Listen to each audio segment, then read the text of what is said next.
سب سے پہلے جو آج ایک افسوسناک واقعہ ہم سب کے لیے، پاکستانیوں کے لیے ایک بہت ہی افسوسناک کہ ایک ایوان جہاں پہ لوگوں کے حقوق کی بات ہوتی ہے وہاں جو ہے وہ ایک دنگل میں بدل گیا اور مارا کشتی اور جو ہے جھگڑا اور عروج پہ تھا. تو اس ساری سچویشن کو کیا تحریک انصاف کیا مائنڈ میں لے کہ یہ کرائسس جو ہے وہ ان کو بڑھا رہی ہے؟ وکاس دیکھیے شکریہ. ابھی ہم ذرا آج بات کرتے ہیں کہ یہ کرائسس جو ہمیں نظر آ رہا ہے، جو پچھلے کئی دنوں سے ایک اس طرح کا ایک ابال آیا ہوا ہے پاکستان کی سیاست میں جو بیٹھنے کا نام ہی نہیں لے رہا.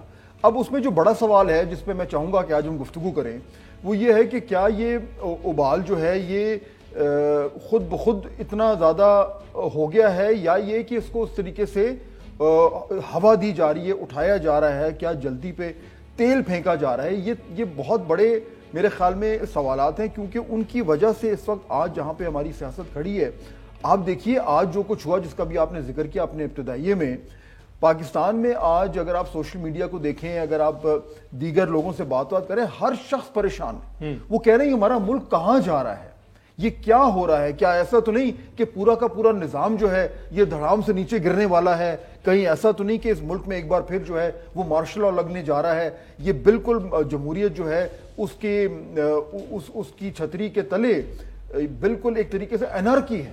اور خاص طور پر جو آج پنجاب میں ہم نے دیکھا، کبھی آپ نے سوچا ہے کہ اس طریقے سے وہاں پہ باقاعدہ دنگل مچا ہوا تھا، اور یعنی وہاں پہ پہلے اسپیکر کے اوپر تشدد ہوا، پھر آپس میں لڑائی جھگڑا ہوا، پھر اس کے بعد جو ہے وہ زور زبردستی سے وہ لوگ جنہوں نے اسپیکر کے اوپر حملہ کیا وہ کیمروں کے سامنے آ کے کہہ رہے تھے، اگر آپ نے شاید دیکھا ہو، کہ ہم یہ نہیں ہونے دیں گے ووٹنگ. اور اگر ان سے کوئی پوچھے کہ بھائی یہ ووٹنگ آپ یعنی یہ تو ایک جمہوری پروسیس ہے، تو انہوں نے کہا نہیں جی کیونکہ لوٹے ہیں تو ہم اجازت نہیں دیں گے. تو یعنی معاملات واقعی میں وکاس آج یہاں پہ کھڑے ہوئے ہیں یا تھے شاید کہ لوگ یہ پوچھ رہے تھے کہ یہاں پہ کوئی قانون ہے، کوئی نظام ہے، کوئی آئین ہے، کوئی قواعد و ضوابط ہیں، یہ کس طریقے سے معاملات چل رہے ہیں، اور کیا ایسا تو نہیں کہ یہ سیاست جو ہے یہ بالکل مادر پدر آزاد ہو گئی ہے اور اب صرف ڈنڈے کا زور چلے گا، اب صرف دھونس دھمکی چلے گی، اب وہ جو پرتشدد ہوگا صرف اس کی بات چلے گی. یعنی یہ اتنے خوفناک سوالات آج ہو رہے تھے. تو اگر آپ پریشان ہیں اور میں پریشان ہوں تو میرے خیال میں پاکستان میں ہر شخص جو ہے وہ اس حوالے سے پریشان ہے. تو اس حوالے سے بڑا سوال یہ بھی بنتا ہے نا، ایک طرف ہم آئین اور قانون کو دیکھیں اور ایک طرف دیکھیں سیاسی بیانیاں، خاص طور پہ تحریک انصاف کا. تو آئین و قانون ڈیفرنٹ نظر آ رہا ہے اور سیاسی بیانیاں جو ہے وہ ڈیفرنٹ نظر آ رہے ہیں. دیکھیں نا، اگر آپ مثال کے طور پر آج اگر آپ پہلے آج کی بات کریں، جی دیکھیے آج کیا تھا. آج یہ تھا کہ جی وہاں پہ آپ نے ایک الیکشن کرانا ہے چیف منسٹر کے لیے. اب یہ الیکشن آج سے کئی دن پہلے ہونا تھا جی، اور اس الیکشن کی ایک پروسیجر ہے. امیدوار جو ہیں وہ ان کی جو ہے وہ باقاعدہ طور پر نامزدگی ہوتی ہے، اس کے بعد ممبران جو ہیں وہ ووٹنگ دیتے ہیں. اب یہ پہلی بار تو نہیں ہو رہا، یعنی کتنی بار ہو چکا ہے یہ. اب اس میں جو شخص یعنی کہ جب پی ٹی آئی اور پی ایم ایل کیو کو یہ اندازہ ہوا کہ ہمارے پاس نمبرز نہیں ہیں، نمبرز کیوں نہیں ہیں، میرے خیال میں دیکھیے جو آپ نے بڑا اچھا کیا کہ آپ نے سوال کر لیا. اس وقت آپ کو دو طرح، یہاں اسلام آباد میں بھی ہم نے یہ دیکھا، لاہور میں بھی وہی دیکھا، کیا کہ ایک طرف کہہ رہی کہ جناب آئین ہے، آئین کا ایک پروسیجر ہے، ایک طریقہ کار ہے، اس کے تحت ہم نے کارروائی کرنی ہے اور الیکشن ہونا ہے. یہاں پہ وزیر اعظم کا ہونا تھا، ووٹ آف نو کانفیڈنس ہونا تھا، وہاں پہ چیف منسٹر کا ہونا تھا. دوسری طرف کہتی ہے کہ نہیں ہم یہ الیکشن غلط ہے کیونکہ، اور پھر وہ آگے سے یہاں پہ کہا، اسلام آباد میں کہا گیا کہ جی کیونکہ یہ بیرونی سازش ہے اس لیے ووٹ آف نو کانفیڈنس نہیں ہو سکتا. پنجاب میں کہا گیا کہ جی کیونکہ لوٹے ہیں اس لیے یہاں پہ الیکشن نہیں ہو سکتا. یہ اب آرگیومنٹ آ رہا ہے. پنجاب میں پہلے بات کر لیتے ہیں آئین اور قانون کیا کہتا ہے. لیکن نا یہاں تو ہم پہلے ہم یہ سوال کریں جتنے بھی لوگوں سے کہ یار پاکستان کا جو آئین اور قانون ہے اس کو آپ مانتے ہیں؟ اگر تو سارے کہیں کہ ہاں جی ہم مانتے ہیں پھر تو یہ بات آگے چل سکتی ہے. اگر اس میں سے آدھے لوگ ہم مانتے نہیں تو پھر تو بات ہی ختم ہو گئی. لیکن میں ازیوم کر رہا ہوں کہ تمام تر لوگ جنہوں نے آج بھی یہ دنگا فساد کیا ہے ان سے اگر آپ سوال کریں گے کہ آپ پاکستان کا آئین اور پاکستان کے قوانین اور صوبائی اسمبلی کے رولز مانتے ہیں تو میرے خیال میں وہ جواب دیں گے کہ ہاں جی ہم مانتے ہیں. لیکن اس میں بہت سے لوگ اگر مگر بھی شامل کرتے ہیں. اب آ جائیں اگر پہ. اب اگر مگر جو ہے وہ یہ تھی کہ ہاں جی مانتے ہیں مگر یہ تو لوٹے جی، یہی تو ان کا آرگیومنٹ ہے کہ لوٹوں کو ہم جو ہے وہ الیکشن میں حصہ نہیں لینے دیں گے. اچھا اب اس میں آئین کیا کہتا ہے، قانون کیا کہتا ہے؟ واپس جب آپ کو مسئلہ ہو جائے تو آپ نے دیکھنا ہے نا کہ قانون کیا کہہ رہا ہے. بالکل قانون یہ کہتا ہے کہ آپ ایک جماعت سے دوسری جماعت میں جا سکتے ہیں, آپ فلور کراس کر سکتے ہیں, لیکن اس کی ایک قیمت ہے. قیمت یہ کہ اگر آپ نے فلور کراس کیا تو آپ ڈسکوالیفائی ہو جائیں. اب یہ لکھا ہوا ہے, تو فلور کراس کرنا غیر قانونی نہیں ہے, لیکن اگر اس کی ایک قیمت ہے کہ آپ ڈسکوالیفائی ہو جائیں گے. تو چنانچہ جب کوئی لوگ جو پی ٹی آئی والے کہہ رہے ہیں کہ جی ہم نے یہ الیکشن نہیں ہونے دینا کیونکہ یہ لوٹے ہیں, تو وہ یہ نہیں سمجھ پا رہے کہ اگر کوئی شخص اپنا جماعت سے ہٹ کے ووٹ دے رہا ہے تو آئین میں, قانون میں اس کی گنجائش ہے اگر وہ شخص ڈسکوالیفائی ہونے کے لیے تیار ہے. تو یہ نہیں ہو سکتا کہ آپ ایک غیر قانونی منطق کی بنیاد پہ آپ ایک قانونی پروسیجر میں رکاوٹ حاصل کریں. چنانچہ وقاص آج جو کچھ ہوا اس میں کوئی ابہام نہیں ہے, اس میں کوئی دو رائے نہیں ہے. جنہوں نے الیکشن کو زور زبردستی سے روکنے کی کوشش کی وہ غلط ہیں,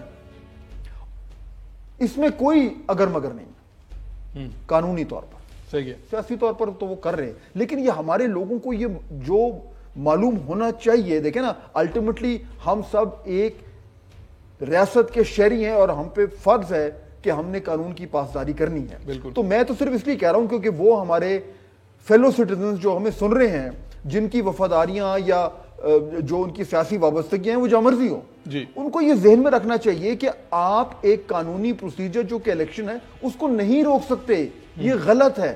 سیاسی آپ اس کو جو مرضی سپن دیں, لیکن کوئی اگر آپ کو یہ کہتا ہے کہ نہیں جی کیونکہ وہ کہہ رہے تھے کہ لوٹے ہیں اس لیے یہ الیکشن چیف منسٹر کا نہیں ہو سکتا, وہ غلط کہہ رہے ہیں. یہ امپورٹنٹ پوائنٹ ہے. اور اسی طرح کا آرگیومنٹ ہم اسلام آباد کے حوالے سے بھی کر سکتے ہیں, لیکن آپ بتائیے سر یہی بات جو آپ کر رہے ہیں اس کو میں اگر کنٹینیو کروں, ان سب اقدامات کے باوجود آئین و قانون نے اپنا راستہ بنایا, قومی اسمبلی میں بھی, آج پنجاب اسمبلی میں بھی, لیکن اس کے اگینسٹ پی ٹی آئی کو کیا ملا ہے؟ سارا انریسٹ کریٹ کر کے, ساری سچویشن کریٹ کر کے الٹیمیٹلی آئین کے مطابق انتخابات قومی اسمبلی میں بھی ہو گئے, پنجاب اسمبلی میں بھی ہو گئے. تو پی ٹی آئی نے کیا گین کیا ہے؟ اچھا, یہ میرے خیال میں ایک اہم سوال ہے کہ پی ٹی آئی نے کیا گین کیا, لیکن میں اس میں ایک چیز اور ایڈ کروں گا. اگر کچھ گین کیا, کیونکہ میرا خیال ہے کچھ گین کیا ہے, کس قیمت پہ گین کیا, یہ بڑا سوال ہے, میں یہ ایڈ کروں گا. بالکل. دیکھیں یہاں پہ اسلام آباد میں جو کچھ ہوا, ووٹ آف نو کانفیڈنس پہ پی ٹی آئی آج بھی یہ کہہ رہی ہے کہ جناب وہ جو ہم نے کیا, جو ہمارے ڈپٹی اسپیکر نے کیا, وہ بالکل ٹھیک کیا. اور تمام تر ان کے جو سپورٹرز ہیں اور ہم سب کے دوست ہیں, ہماری فیملی میں ہیں, ہم سب ہیں, مطلب میں عمران خان صاحب کی کئی چیزوں کو میں بہت سپورٹ کرتا ہوں. جس طریقے سے انہوں نے احساس پروگرام بنایا تھا, جو انہوں نے دیگر کام کیے, جو ان کا سوشل ویلفیئر کے حوالے سے جو کم از کم ان کا جو ایک سوچ تھی وہ بڑی مثبت سوچ تھی. اور ہمیں چاہیے ایک اس طرح کی ریاست جہاں پہ غریبوں کا خیال رکھا جائے. تو خان صاحب کی بہت اچھی باتیں ہیں, لیکن الٹیمیٹلی چاہے وہ خان صاحب ہوں چاہے وہ کوئی اور ہو, آپ قانون سے بالا تر تو نہیں ہیں, آپ آئین سے بالا تر تو نہیں ہیں.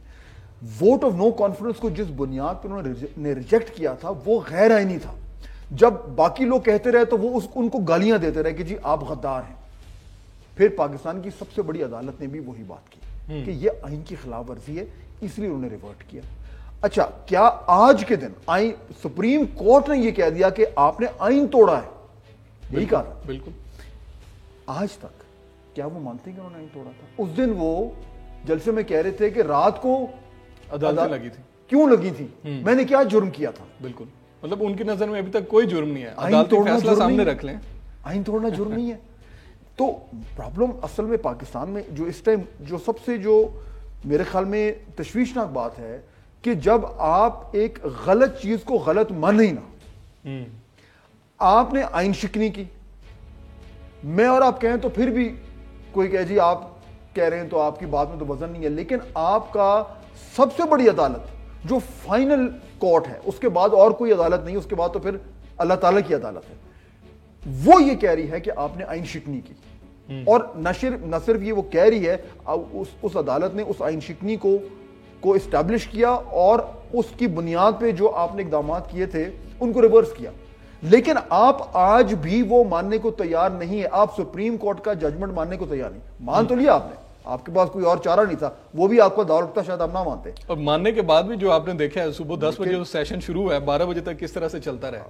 لیکن کیا آپ لوگ, کیا اگر آپ آئین کی خلاف ورزی جانتے ہی نہیں ہیں, مانتے ہی نہیں ہیں, تو پھر اس کے کیا کانسیکوینسز ہیں؟ اس کے کانسیکوینسز وہ ہیں کہ آپ کا سوال تھا کہ انہوں نے اس سے کیا پایا, کیا گین کیا. میرے خیال میں انہوں نے اپنے بیس کو موبلائز کر دیا, ایک کہانی گھڑ کر. بڑے جلسے ہو رہے ہیں, کوئی شک نہیں ہے, پشاور کا بہت بڑا جلسہ تھا, کراچی میں ہونے جا رہا ہے, مجھے کوئی شک نہیں کہ بہت بڑا جلسہ ہوگا. لوگ کہہ رہے ہیں کہ خان صاحب کی سیاست جو ہے اس میں جان پڑ گئی ہے. لوگ یہ بھی کہہ رہے ہیں کہ خان صاحب کا جو مس گورننس تھی, جو عدم کارکردگی تھی, جو مہنگائی تھی, وہ پیچھے چلی گئی ہے. اور یہ جو ایک انہوں نے بیانیہ گھڑا ہے جس پر بھی ہم بات کریں گے, اس کی وجہ سے لوگ جو ہیں وہ ایک دم جذباتی ہو گئے ہیں اور سیاسی طور پر وہ بڑے مقبول ہو گئے ہیں. تو انہوں نے سب یہ گین کیا, لیکن کس بنیاد پہ؟ قیمت کیا چکائی؟ قیمت یہ چکائی کہ انہوں نے ہماری آئین کی بنیادیں ہلا دی ہیں, رول آف لا کو ہلا کے رکھ دیا ہے. اور یہ وہ خطرناک باتیں ہیں, یہ وہ خطرناک چیزیں ہیں جو ہمیں سوچنی سمجھنی چاہیے. ہم وکاس اتنے بٹ گئے ہیں اپنی سیاسی وابستگیوں میں. اس وقت پاکستان میں ایک اس طرح بیچ میں گراڑ پڑی ہوئی ہے. ہر شخص جو ہے گھر گھر میں لڑائی ہو رہی ہے, اور اس لڑائی کی بنیاد کیا ہے کہ آپ جو بیسک آپ کی کامن چیزیں ہوتی ہیں. آپ کی سیاسی لڑائیاں, سیاسی تفریق تو ایک عام سی بات ہے, ہر جگہ ہوتی ہے, جمہوریت میں ہوتی ہے. لیکن کچھ ایسی چیزیں ہوتی ہیں جس میں مکمل اتفاق رائے ہوتا ہے, اور ایک ہوتا ہے آئین, کیونکہ آئین کی بنیاد پہ آپ کی ریاست چل رہی ہے. ایک ہوتا ہے قانون, کیونکہ قانون نہیں ہوگا تو معاشرے میں جو ہے وہ معاشرہ چلے گا کیسے, کن رولز کے مطابق چلے گا. اگر آپ نے ان کے اوپر ہی سوال اٹھا دیا, آپ نے کہا جی میں تو اسی کو نہیں مانتا, تو پھر تو آپ بالکل ایک انارکی کی سٹیٹ میں جا رہے ہیں. اور یہ جو آج آپ کو نظر آ رہا ہے, یہ تمام تر وہ جو نفرتیں اور وہ ہر چیز کو رد کرنا, ریجیکٹ کرنا, کہنا کہ میں نہیں مانتا, اس کا نتیجہ اب آپ کو یہ نظر آنا شروع ہو گیا جو آج ہم نے دیکھا تھا. اور